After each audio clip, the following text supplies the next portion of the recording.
Welcome to Crosspointe. Welcome to Crosspointe. Welcome to Crosspointe. We are an inclusive faith community seeking to live out the loving, just, and generous way of Jesus. We are participants in a long tradition. It's less concerned with doctrines and dogma that demand total agreement, but a life to be lived, enjoyed, and given away to others. What unites us is a growing awareness that life is precious.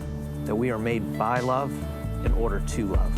This community is comprised of and affirms the entire human family. Regardless of race, age, creed, physical abilities, marital or economic status, gender identity, or sexual orientation. So, if you're curious and have come to see, if you are tired and have come to rest, if you are grateful and have come to share, if you are wounded and have come to heal, if you're joyful and have come to celebrate, if you are uprooted and have come to belong, welcome home. Welcome home. Welcome home. Welcome home.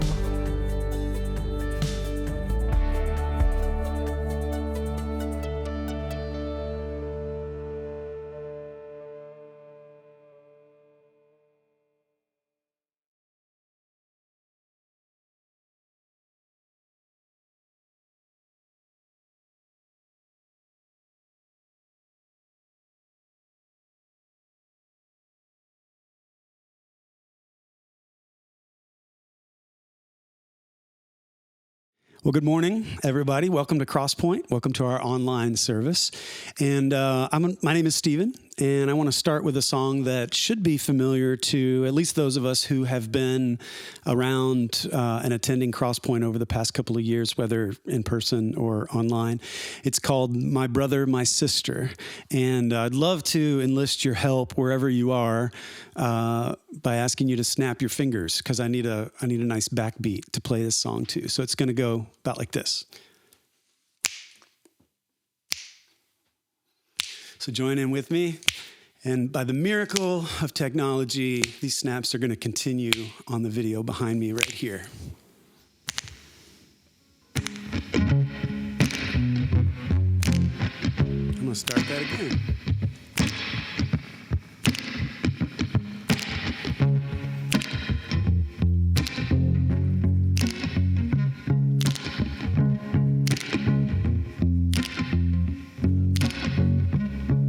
My brother, my sister, God love you and God bless you. My brother, my sister, God love you and God bless you. And may God hold us all in those almighty hands of love. May God hold us all in those almighty hands of love.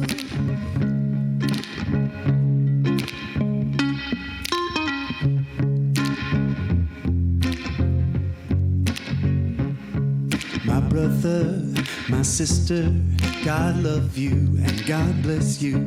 My brother, my sister, God love you and God bless you. And may God hold us all in those almighty hands of love. May God hold us all, those almighty hands of love.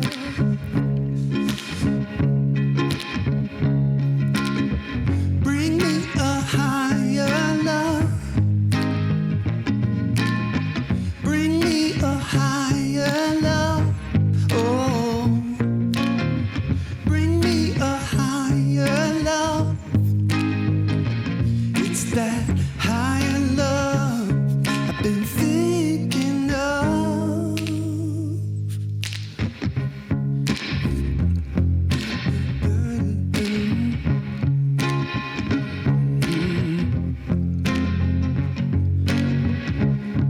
My brother, my sister, God love you and God bless you. My brother, my sister, God love you and God bless you. And may God hold us all in those almighty hands of love. May God hold us all in those almighty hands of love. Higher love. Bring me a higher love. Bring me a higher love. Oh, whoa.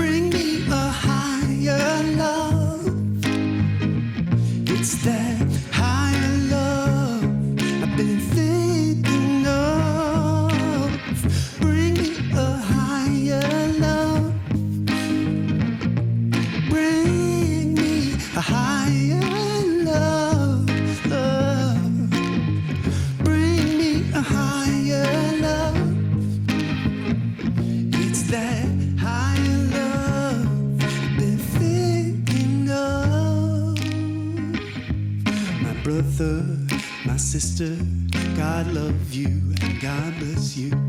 My brother, my sister, God love you and God bless you. And may God hold us all in those almighty hands of love. May God hold us all in those almighty hands of love.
Hey Crosspointe, I want to give you a quick update and say thank you for something that you all helped make happen back in December, which may seem like it was a really long time ago, but it was really just a couple weeks.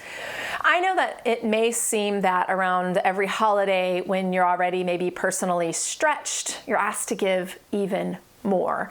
And for the past several years, we've partnered with the White Oak Foundation to help provide gifts to families who don't have the resources to provide gifts for their children at the holidays.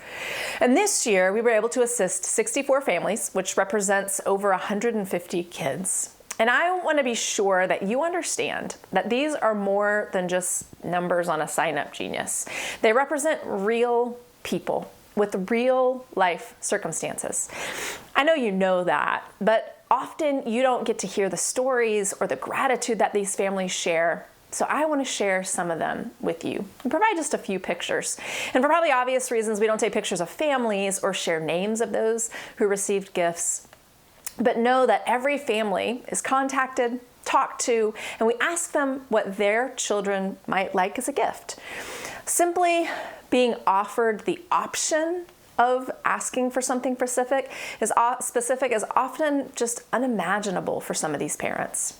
Because so often they either have what they're given or nothing at all. So being empowered to choose a gift for their child is a gift in itself. These families are hardworking. Most hold 1, sometimes 2 or 3 jobs just to make ends meet in order to live in Wake County. They have little, if any, financial margin that includes unnecessary things like holiday gifts. Here's a couple stories. One mom we spoke to had a baby due on the day of gift pickup. Her husband was in the military, he had been deployed, he was gonna make it home in time for the baby's birth, but they didn't have the funds for extras. So we were able to not only get gifts for their toddler, but also to provide baby supplies and gifts to the baby that was coming, and a few extra things for mom. One parent shared with me that they'd been attacked by dogs toward the end of the summer, and this had left them with some pretty serious injuries that didn't allow for them to work at their full capacity, and their injury also required surgery, and that cost them a lot of money that they didn't have. And being able to receive gifts from our community was priceless for them, or they wouldn't have been able to provide anything for their son. Another individual shared with me that their husband had passed away recently. They'd not been able to pay the bills, let alone provide gifts for their children. Another family had recently come to the United States as refugees from the war in Ukraine. They had come to the U.S. with very little and had just been able to get into our system to receive the documentation required to work and to drive.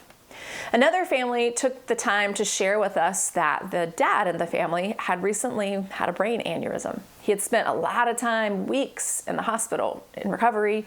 He was still recovering. They didn't know for a while if he was even going to live.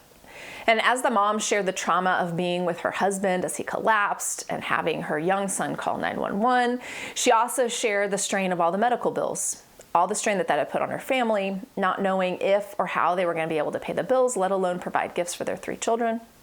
So when we reached out to them, she asked her kids what they wanted for Christmas. And she said the only thing that they asked for was bikes. So if it was at all possible, if we could provide that, they would be grateful. So that's what we did. Each of her children got a bike, and the parents were so overwhelmed with gratitude, but also so excited that in the midst of all that had happened to them in the past several months, they were able to give that to their children. I could go on and on and on. And there are so many people in our community that worked together to provide these gifts. But I also want to offer you just a few of the many emails of thanks that we received. Here's one. It says, I thank you for the generous members of White Oak Foundation and Crosspointe for my son's wonderful blessing. My child is so grateful for your thoughtfulness and kindness during this Christmas season. Here's another one. Your commitment to helping my angel is sincerely appreciated beyond words can say. We wish you and your family the gift of health, love, peace, and happiness as we celebrate the true meaning of Christmas. Another one was simply, thank you very much for the gifts that you got. Everything that I said I wanted for my baby and my little sister to have, and I really appreciate it. I wanted to say thank you for the presents you brought us. We're super grateful for all your help, and we appreciate the attention that you had for my family, and we wish you a Merry Christmas. Thank you for being a part of our Christmas wishes. We were very surprised and delighted to see everything we were given. We cannot thank you enough for the excellent gifts and all the other mini goodies. We are greatly appreciated. Your church will be in our prayers as we thank our Father for the strength of the churches taking good care of families like ours. Have a very Merry Christmas and a fantastic 2024. Again, there's just a few of the stories and thank yous, but I wanted to be sure that you heard them. That you know that when you sign up to provide a gift, it matters in a really big way. Even if it's just a click of a button or an order on Amazon, or if it's you personally shopping, it isn't just a number on a sign-up genius. It's a person. who you helped feel loved and seen this holiday. Thank you. Thank you to all the volunteers, those that we got pictures of and those that we didn't, that range from small children all the way up the spectrum of adults. Thank you for your time and your energy to make it happen. We're so, so grateful for you, who you are, and how you continue to love so well. Thank you, Crosspointe. There are many ways we collaborate with each other to be the church we're called to be and to serve how we serve. And our contributing financially is one of the most important of those ways. If you want to help fund and sustain what we get to do together, go to crosspoint.org/contribute to see the many simple ways that you can do so. You can even text crosspointenc to 77977 to receive a link to get started now. Thank you for your partnership in the work we do together.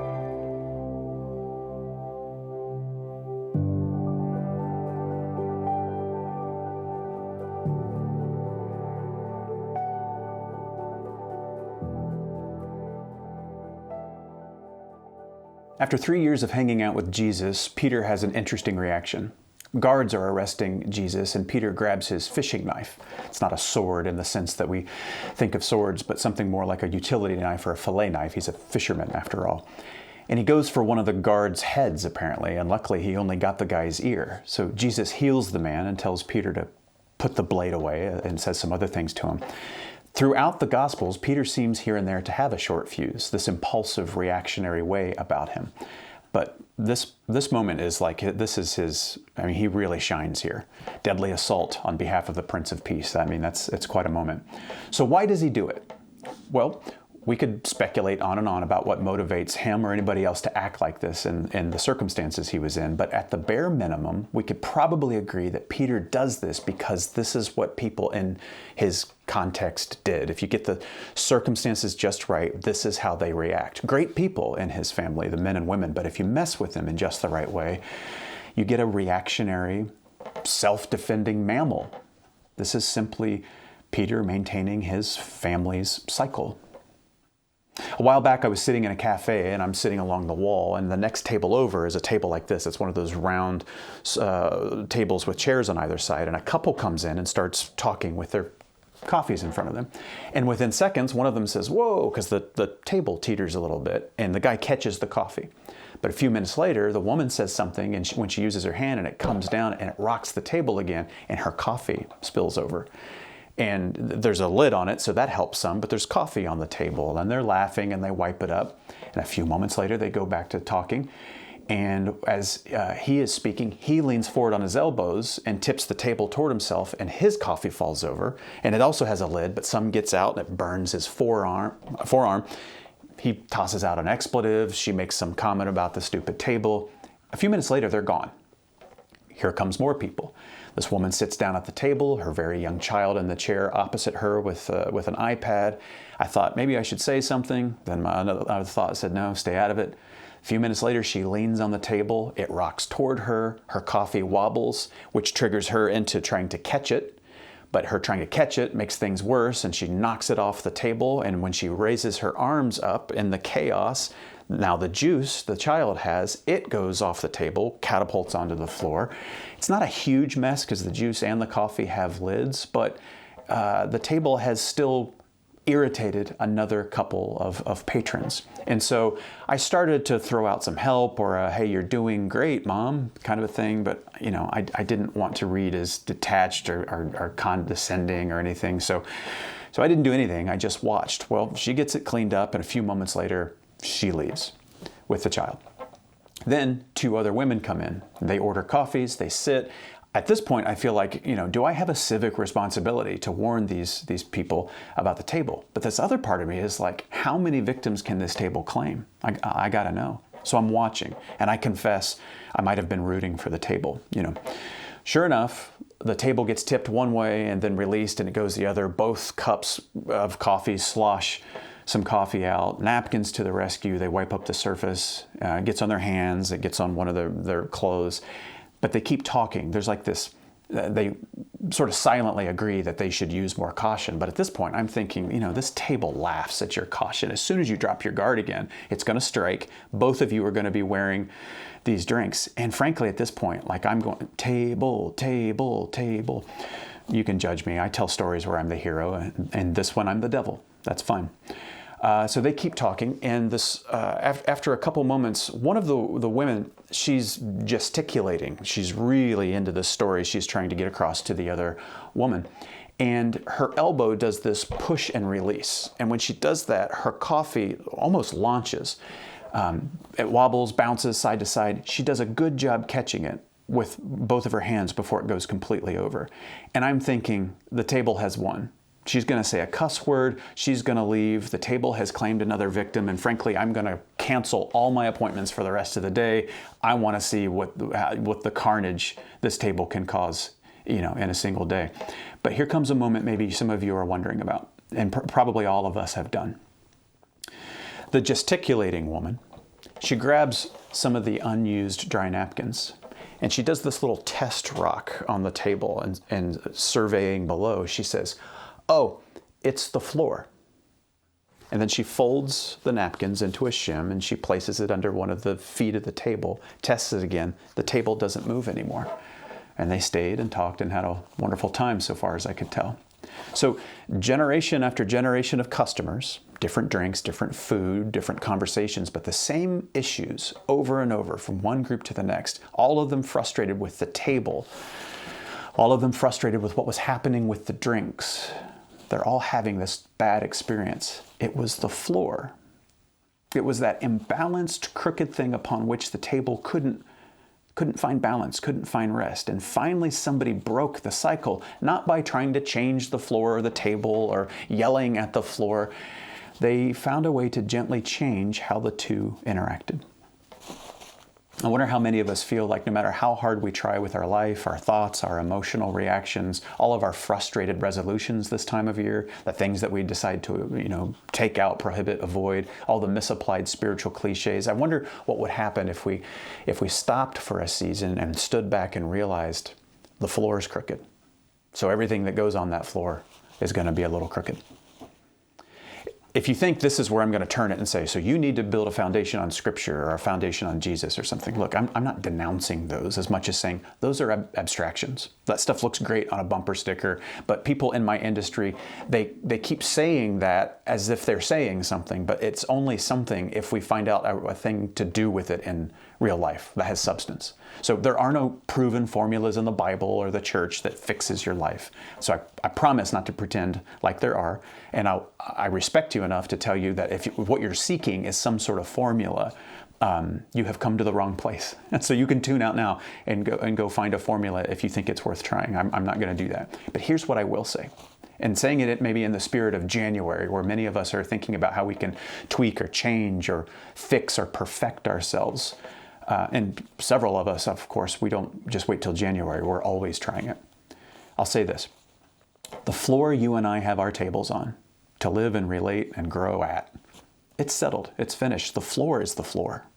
You can't change the floor. And this is your table. But you can change how your table, how it sits on and interacts with the floor. Or if I pull back from the metaphor a little bit, you can't change the past. You can't change who raised you or in what environment and circumstances that raising happened in. You can't change where you learned to be a person. And your table, your life, this is your life. You can't change your personality or your core self. You are the product of God's making as well as the outcome of a past. You cannot go back and change. So you are you. And yet, you and I can make huge shifts in how we allow our way of being toward ourselves and others and the world. We can change it from being less rooted in a reaction to what hasn't gone well and more rooted in a pursuit of what makes for kindness, what makes for peace, what increases compassion and creativity and curiosity. We can do that. Back in 1992, a psychologist and first name hog named Carlfred Broderick, he was an author and a speaker on family and marriage therapy. He coined a term that's sort of become popular again, I'm noticing. It's transitional character. Here's how Broderick defines what a transitional character is.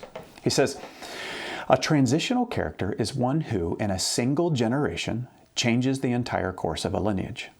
The changes might be for good or ill, but the most noteworthy examples are those individuals who grow up in an abusive, emotionally destructive environment and who somehow find a way to metabolize the poison and refuse to pass it on to their children.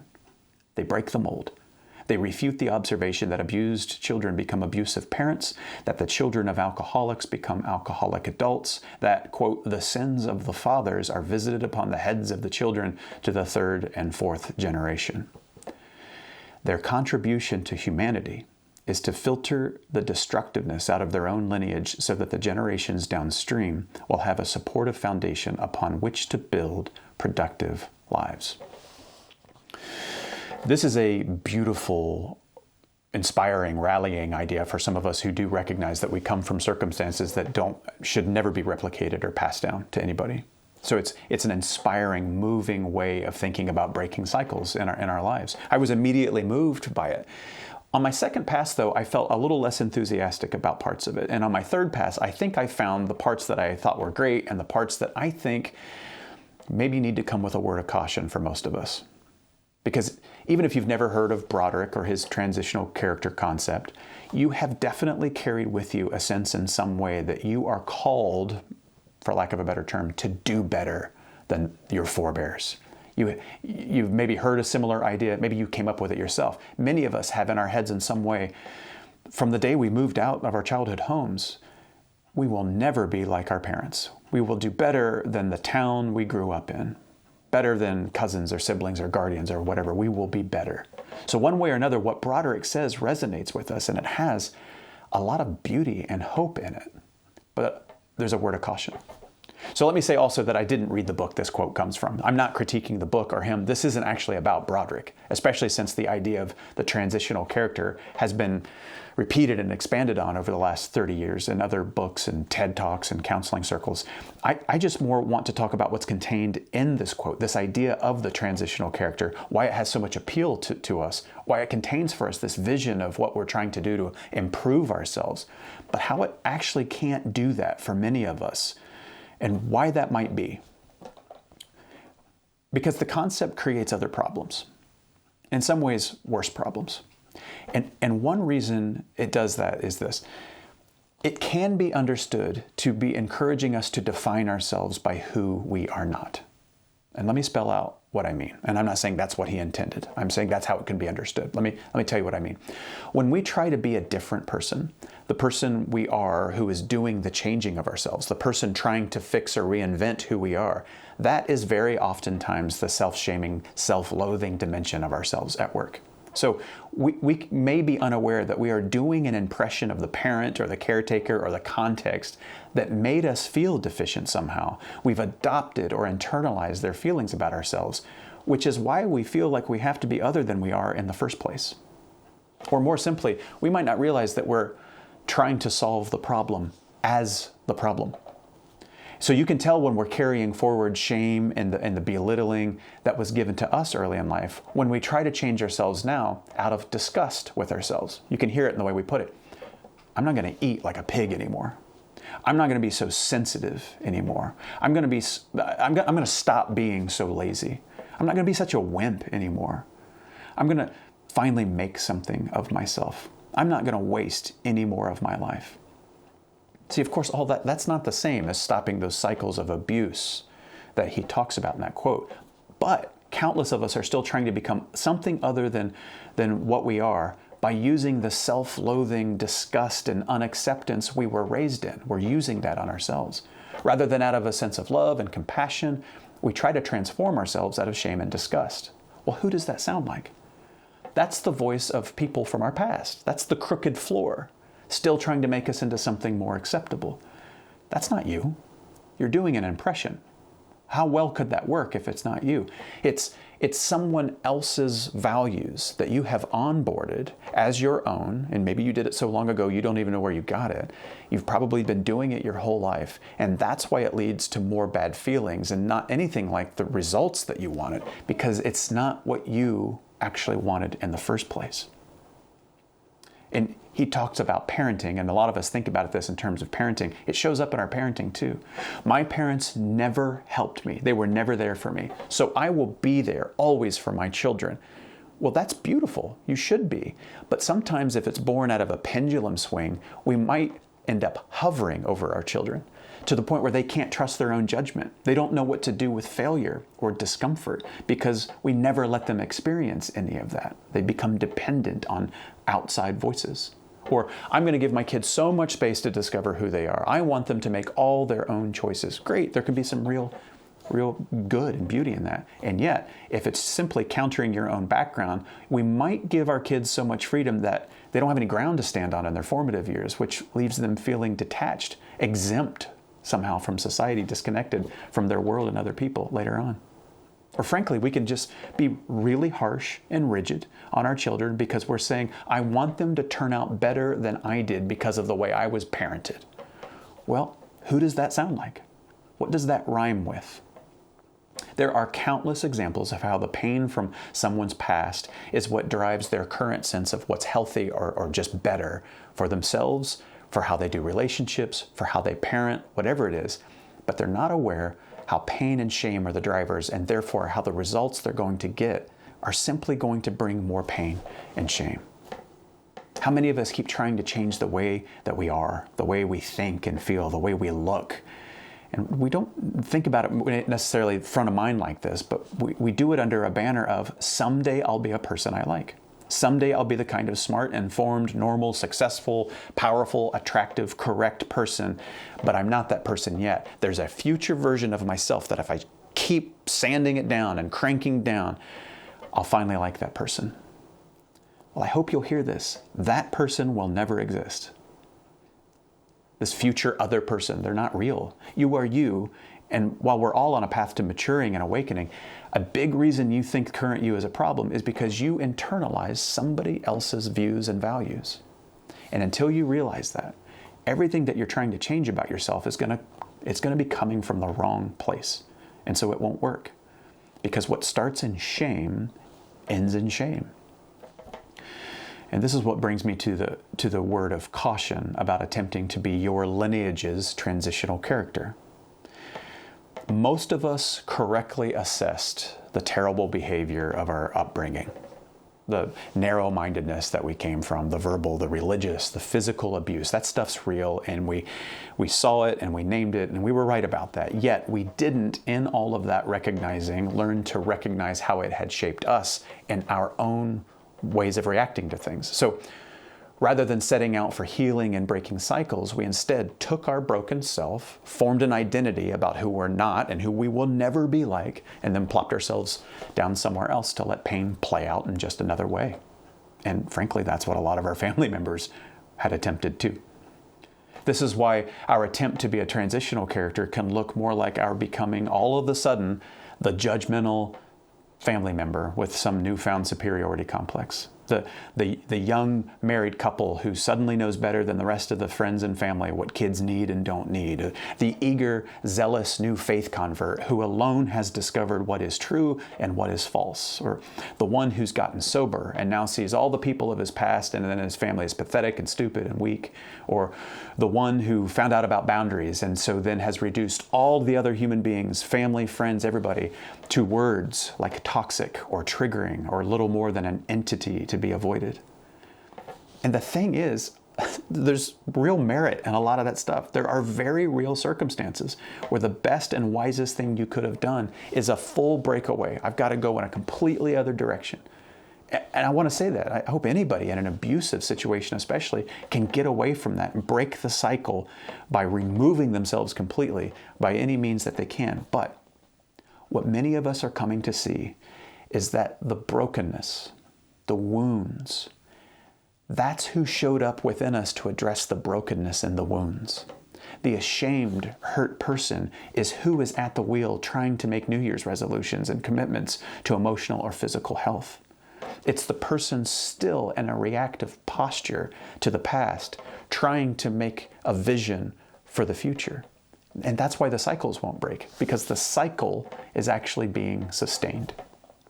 But That doesn't mean nothing works. There is a shift that can happen.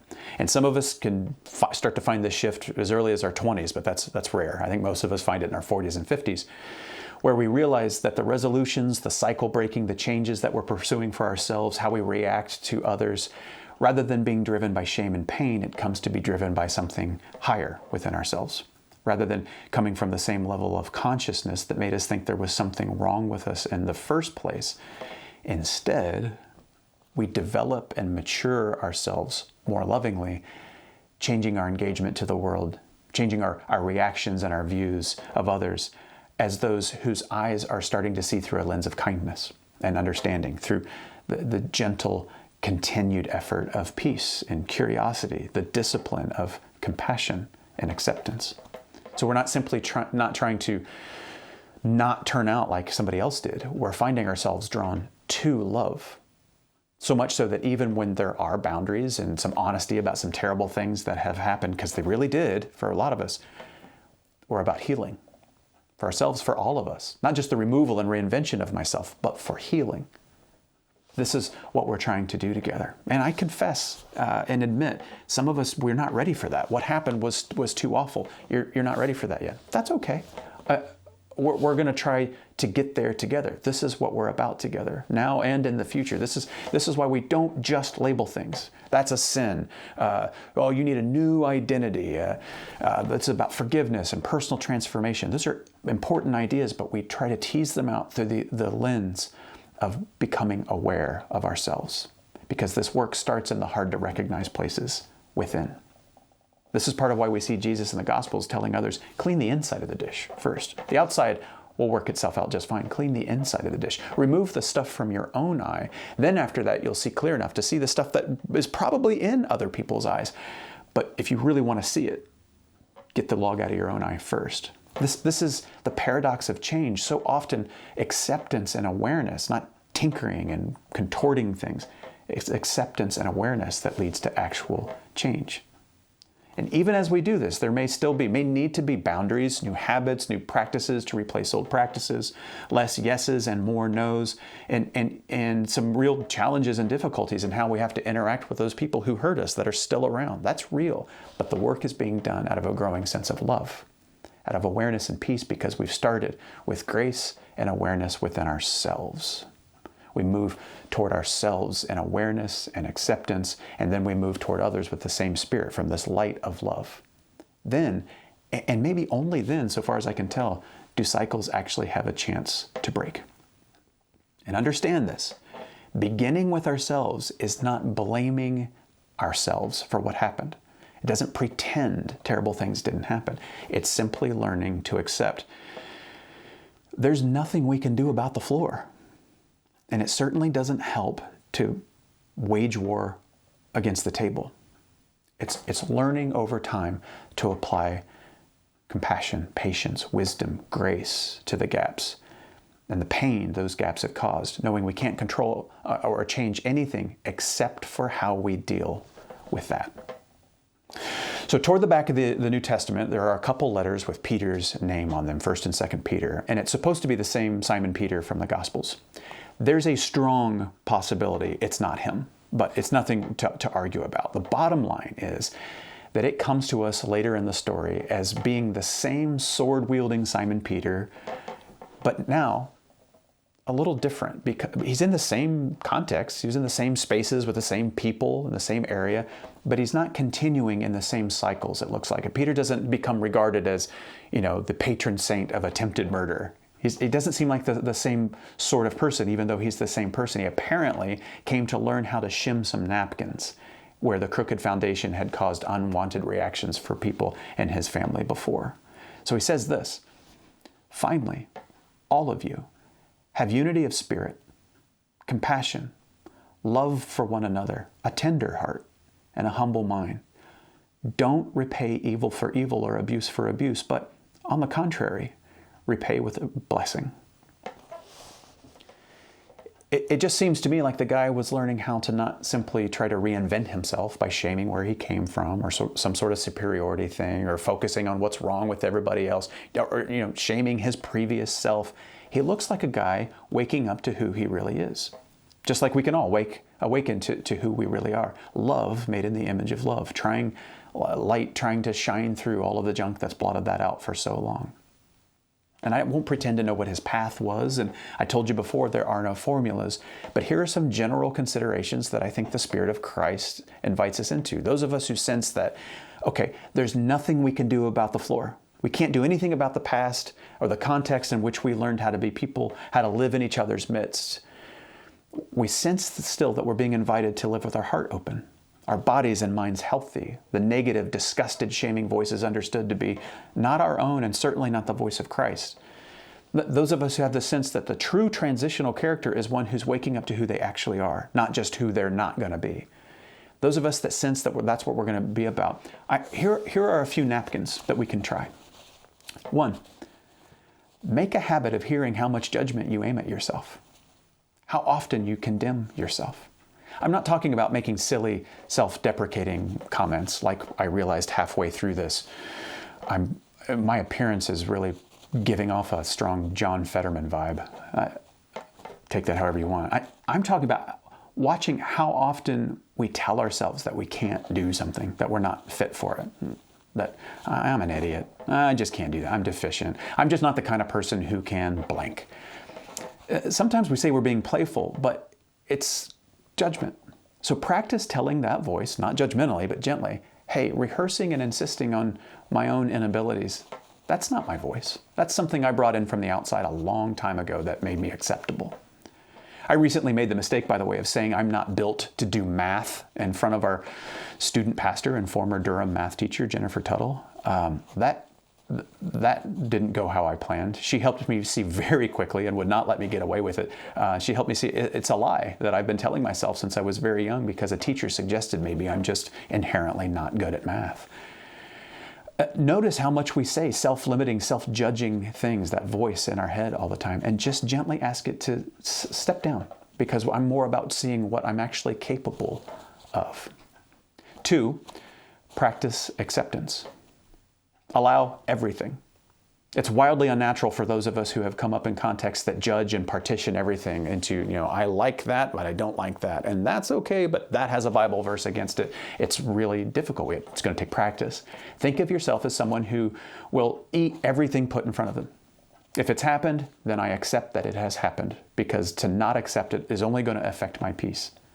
See others as being other than you are, behaving and believing other than you believe and behave, and accept that this difference, the vast majority of the time, demands nothing from you. You can just accept it, allow it. Now, if your mind is right now going to, yeah, but what about all the terrible things I can't accept that people have done to me or to others? Yes, that's real. There are those things. But understand, acceptance is not approval necessarily. Some things and some people cause others, maybe you, pain. Well, we're not saying that's acceptable. We're saying that we accept it because with or without my feelings, that's what has happened. And the actions I might need to take about that are going to come from somebody who has practiced thoughtfulness, that practices moving in goodness and wisdom and love, not just the reflexes of I don't like it and I'm not going to put up with it. Those reactivity patterns that we have. Practice accepting that you knocked over the houseplant. There's dirt all over the floor. That's what happened. The car's headlights burn out when it's time, not when you request it. That uncle, he always says terribly ill-considered things to his nieces and nephews. Your boss has tunnel vision about what success means, and that pertains to maybe her own childhood, what she's working out. You have strong emotions about things. It seems like stronger than other people's. People, eat it all. Allow it all. And then, where love and justice and wisdom lead, respond from that. Here's a third one. We'll stop with 3. Pause. Go slow and pause. If you haven't figured it out yet, pausing before deciding or talking or acting, it's almost the key to everything. Most of us were raised on the wobbly floor of reactions and impulsive speech, the ready, shoot, aim kind of talking and acting. The pause napkin always fits. We could say pause after every one of these messages and it would fit. This one always fits. You only need to be immediate during a game or when you're being attacked by lions and cobras. For everything else outside of games and being attacked by a predator, pause so you can keep your highest self at the wheel for your sake and for the sake of ending all the cycles we were born into that were so much about reactivity. So many things that we said or were said to us that leaves a mark for decades. Pause. Now, there are more. Like I said, we'll get to those, where this is the work we're about together. So whether I've caught you early in your 2024 resolutions or your just ongoing effort to figure out how to be what the Spirit made you to be, this is what we're up to together. And so I hope you'll keep the conversation going with us to discover other angles on this, how forgiveness or defensiveness, patience, repentance, healing, how those play a role in it. All of this and more we're intending to get to this year. But for now, I'll close with a benediction from Peter's words in 1 Peter. Finally, all of us, may we have unity of spirit with each other and with ourselves, compassion, love for one another and ourselves, a tender heart and a humble mind. May we not repay evil for evil or abuse for abuse. May we find the shim that gets us out of reactive living with others or even our own mind and body, and shim the crooked floor with a blessing. Amen.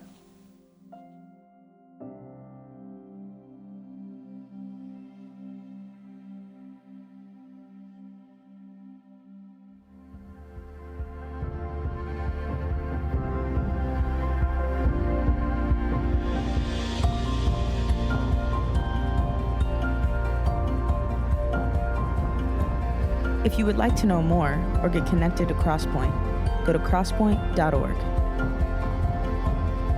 If you're in need of care or assistance, go to crosspoint.org/care. And welcome home.